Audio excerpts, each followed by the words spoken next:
कम लेकिन जरूरी है, क्योंकि संबंध तो होने चाहिए बढ़िया, नहीं तो फिर सुख क्या होगा।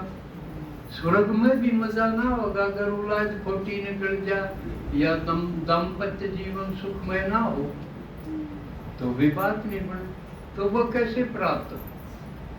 बाबा ने कोई तरीका तो बताया होगा, कोई कसर तो रखा को नहीं भगवान।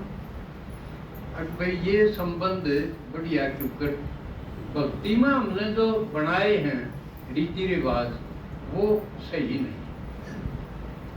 जो कर भक्ति में ये आया था, वट सावित्री व्रत आया था पिछले गुरुवार को, उसमें क्या कथा बनाई है भाई, सत्यवान सावित्री की कथा बनाई थी।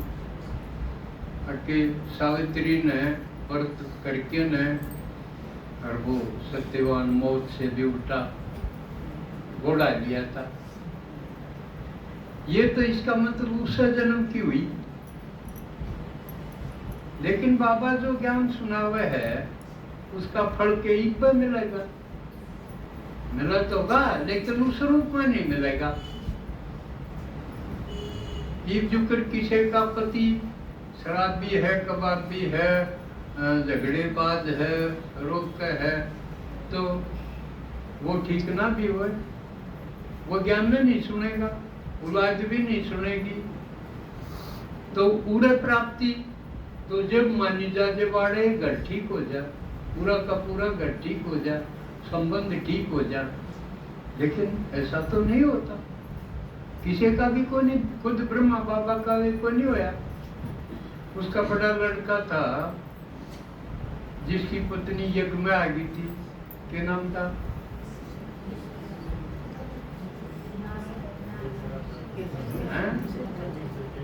ब्रजेंद्र दादी।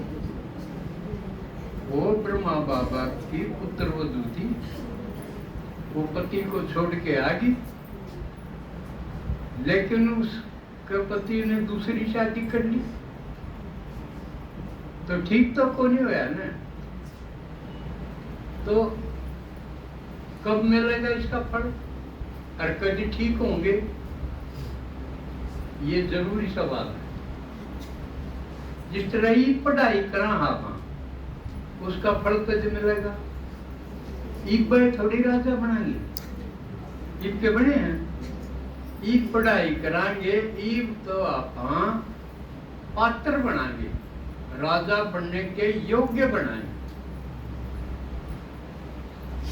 जो कर पढ़ाई पढ़े कोर्स करे तो भी वो योग्य बन गया, उसके बाद में आड़ा तो इससे जन्म में बन गया है। कोई डॉक्टरी की पढ़ाई करे, पढ़ के ने MBBS कर ले, तो वो इससे जन्म में डॉक्टर बन जाए।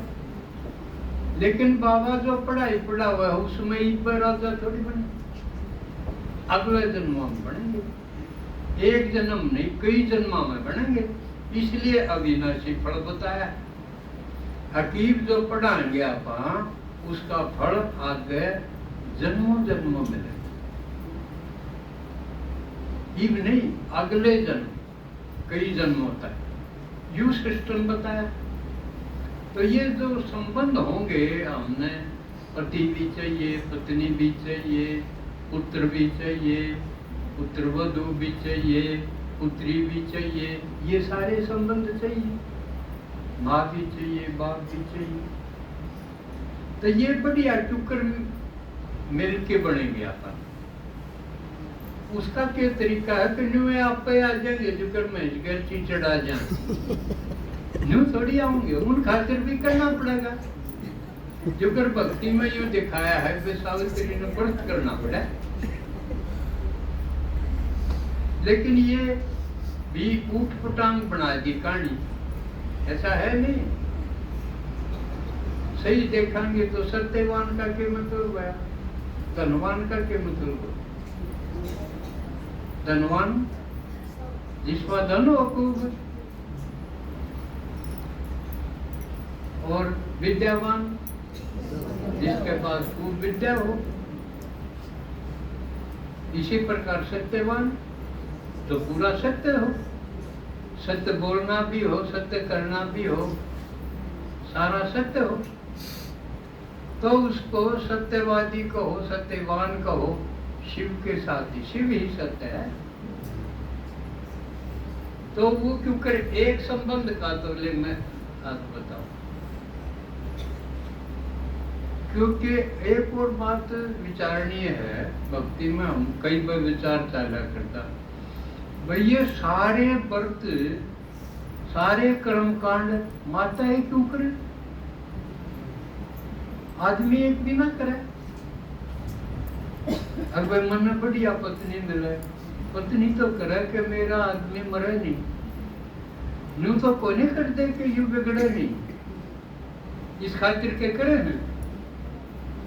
अक्यूँ दारू ना पीवे, इस खातिर कोई व्रत नहीं करता। जो झगड़ा ना करे, इस खातिर कोई व्रत नहीं करता। वो इसकी लंबी आयु, लंबी आयु और वो बिगड़े तो गणित नीचे टगा। ये करना चाहिए, उठ पटांग उस खातिर क्यों व्रत करे लंबी उम्र खातिर? फिर भी क्यों किया? नियत मानना है भाई, आदमी बिना तो जीना ठीक हो नहीं, उसकी सुरक्षा है, वो कमावे, ठीक राजी रखे, बच्चा की सुरक्षा भी हो, उनकी परवरिश करे। उपयोगिता तो खूब आदमी की, इसलिए करे हैं। बल्कि पिता खातिर कोई व्रत कौन करता, भाई खातिर तो 2 दिन दर भी रखे हैं। रक्षाबंधन है, अरे को भैया दूज है, उस खातिर तो राजी राखण खातिर, सुखी रही जायु, लंबी आयु हो, ठीक हो, उस खातिर तो 2 दिन रख दिए। भाई खातिर तो, पति खातिर भी रख दिए, यूं रख दिया। एक करवा चौथ कर दी, 2 दिन है इन खातिर तो। औलाद खातिर भी है, कौन सी वो उस खातिर भी है। और माँ बाप खातिर तो कोई व्रत। तो इसका मतलब वो न्यू हो गया भाई, न तो जाना ही होगा, थोड़े दिन बाद है, न तो मरना है। तो इन बातों पर फिर कराएंगे, तो क्योंकि मेरा समय हो गया और आप वो मधुबन वाले जानिए भी आए होंगे, दीदी ने उनकी हाजिरी वगैरह लेनी होगी, कुछ और समझाना होगा। अच्छा, आज इतना है। ओम शांति।